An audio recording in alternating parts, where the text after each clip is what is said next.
8 तारीख को भारत बंद का आह्वान किया है। आम आदमी पार्टी पूरी तरह से उसका समर्थन करती है और सारे कार्यकर्ता हमारे इसमें पार्टिसिपेट करेंगे पूरे देश भर में।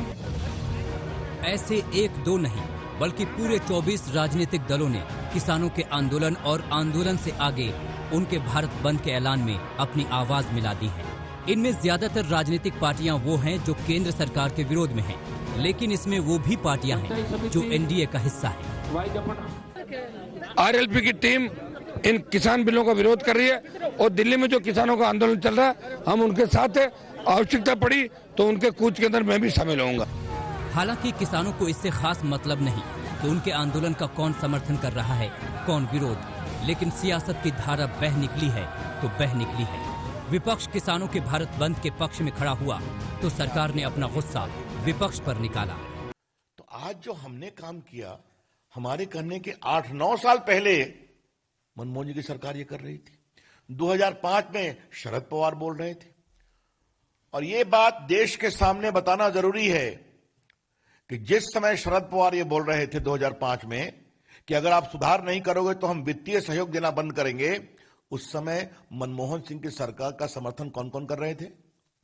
मुलायम सिंह यादव जी की party, RJD, CPI, CPM, TDP और बाकी सभी। जो मॉडल एपीएमसी एक्ट है, इस पर राजनीतिक दलों का वर्तमान रवैया उनके दोहरे चरित्र को प्रदर्शित करने वाला है। पहले आंदोलन किसानों का था, अब विपक्ष भी उस आंदोलन के शोर पर अपनी सुविधा के साथ खड़ा है। केंद्र सरकार विपक्ष के सामने बीते दिनों के कुछ पन्ने खोल लाई है कि पहले जिन नीतियों का समर्थन करते थे उसका अब विरोध क्यों कर रहे हो।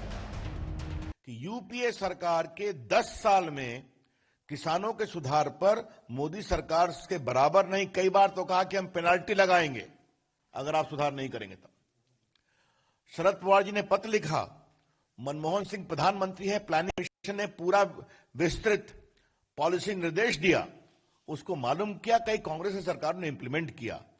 बीजेपी अपने कृषि कानून से हटने को तैयार नहीं, लेकिन कांग्रेस के पूर्व अध्यक्ष राहुल गांधी ने एक वीडियो ट्वीट किया है कि 8 दिसंबर को किसान क्रांति के समर्थन में शांतिपूर्ण भारत बंद है। हम इसका पूर्ण रूप से समर्थन करेंगे। देश के अन्नदाता से अत्याचार और अन्याय असहनीय है। अदानी अंबानी कृषि कानून वापस लो।